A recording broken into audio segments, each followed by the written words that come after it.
24/4/2026 শুক্রবার দিবাগত রাত্রে 8টার দিকে বাকুন্ডা পূর্বপাড়া গেদ্দা ইউনিয়ন আদর্শ গ্রামের একটি মেয়ে যার বয়স 7 বছর, নাম আইরিন আক্তার বিনা ওরফে কবিতা।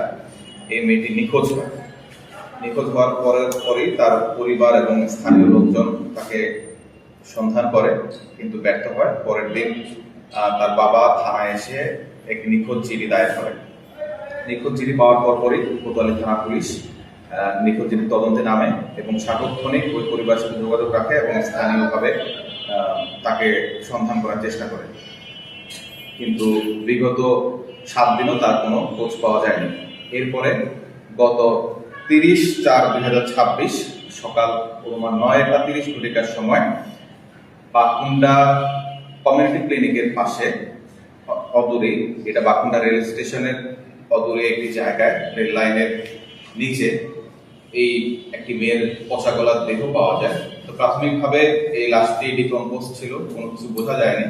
পরবর্তীতে তার পরনের যে জামাটি ছিল এটি দেখে তার পরিবার শনাক্ত করতে পারে যে এই বডিটি হচ্ছে যে সে নিখোঁজ আমাদের আইরিন আক্তার বিনা ওরফে কবিতার মৃতদেহ।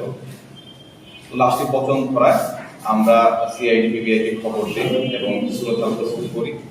তারা এসে ডিএনএ সংগ্রহের জন্য আলামত সংগ্রহ করে এবং পরবর্তীতে সুরতহাল প্রস্তুতপূর্বক আমরা একটি মৃতদেহটি ময়নাতদন্তের জন্য মেডিকেল কলেজে পাঠিয়ে দিই। এক পর্যায়ে আমরা আমাদের তদন্ত তো জিডি যখন করে বাদী তখন থেকে আমাদের তদন্ত শুরু হয়।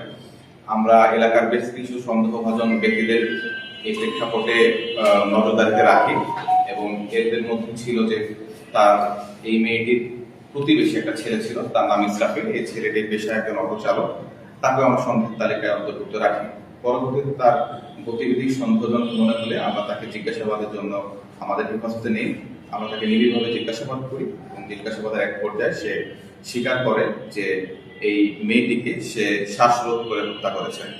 হত্যা করার কারণ সম্পর্কে আমরা যখন জানতে চাই তখন সে বলে যে সে যেদিন ঘটনাটি ঘটে অর্থাৎ 24/4/2026 এই তারিখে সে ইয়াবা সেবন করেছিল সন্ধ্যার পরে, এবং ইয়াবা সেবন করার পরে তার ওই মেয়েটির প্রতি বদ নজর যায় এবং সে তাকে শারীরিকভাবে মেলামেশা করার জন্য কনভিন্স করতে থাকে। তখন এই মেয়েটি যখন রিফিউজ করে তখন সে তাকে চকলেটের প্রলোভন দেখায় এবং স্থানীয় আকাশ নামে একজনের বাড়ি আছে, এই বাড়িটি পরিত্যক্ত অবস্থায় আছে বেশ কিছুদিন যাবত। সেই বাড়িতে এই মেয়েটিকে চকলেট এবং বিস্কুট দেওয়া লোভ করে নিয়ে যায়। নিয়ে যাওয়ার পরে এই মেয়েটিকে সে ধর্ষণের চেষ্টা করে এবং যেহেতু মেয়েটি অনেক ছোট, অনেকভাবেই সে চেষ্টা করো, সে ধর্ষণ করতে ব্যর্থ হয়ে তখন এই মেয়েটিকে গলা চেপে ধরে। তো এই মেয়েটি এক পর্যায়ে বলে যে আপনি এরকম করছেন, আমি আমার মাকে এটা বলে দেবো। তো সেই ভয়ে সে ভীত হয়ে মেয়েটির গলা চেপে ধরে এবং মৃত্যু নিশ্চিত করে সে গলা থেকে হাত সরায়। মূলত শ্বাসরোধ করে এই মেয়েটিকে মারা হয়। এরপরে সে আতঙ্কগ্রস্ত হয়ে পড়ে যে মেয়েটিকে মেরে ফেলেছে, এখন কি করবে।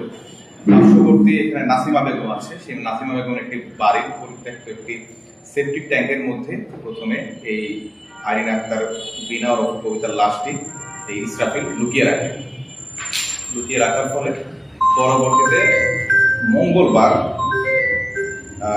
মঙ্গলবার দিবাগত রাত্রে এই নাসিমা যখন প্রকৃতিটাকে সারা দিয়ে টয়লেট করতে যায় তখন সে দেখে যে ওইখানে একটি দুর্গন্ধ পায়। তো দুর্গন্ধ পেলে তার সন্দেহ হয় এবং সে এই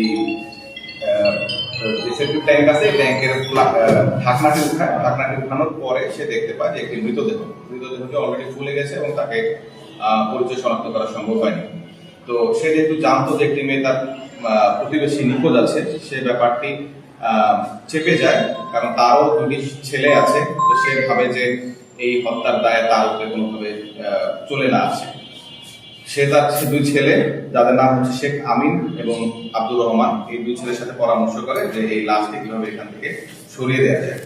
সে পরিকল্পনা করে তারা একটি প্লাস্টিকের ড্রাম সংগ্রহ করে। সেই ড্রামের মধ্যে এই মৃতদেহটি ওই সেপ্টিক ট্যাঙ্ক থেকে বের করে মৃতদেহটি ড্রামের মধ্যে ভরে তারপরে তারা বাকুন্ডা কমিউনিটি ক্লিনিকের পাশে নিয়ে যায় এবং ওইখানে গিয়ে এটি ফেলে দেয়।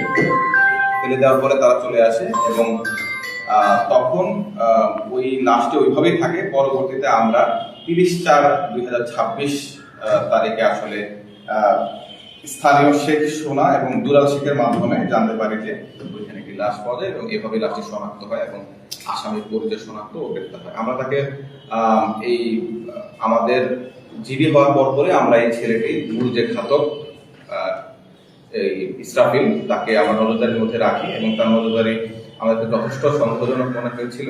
আমরা সিভিল পুলিশ তার পেছনে দিয়ে রাখি, যাতে করে তার মুভমেন্ট সম্পর্কে বোঝা যায় এবং তার আচরণ সম্পর্কে আমরা জানতে পারি। তো আমাদের কাছে শুরু থেকে তাকে সন্দেহজনক মনে হয়েছিল। এক পর্যায়ে আমরা জিজ্ঞাসাবাদ করে সে সব স্বীকার করে।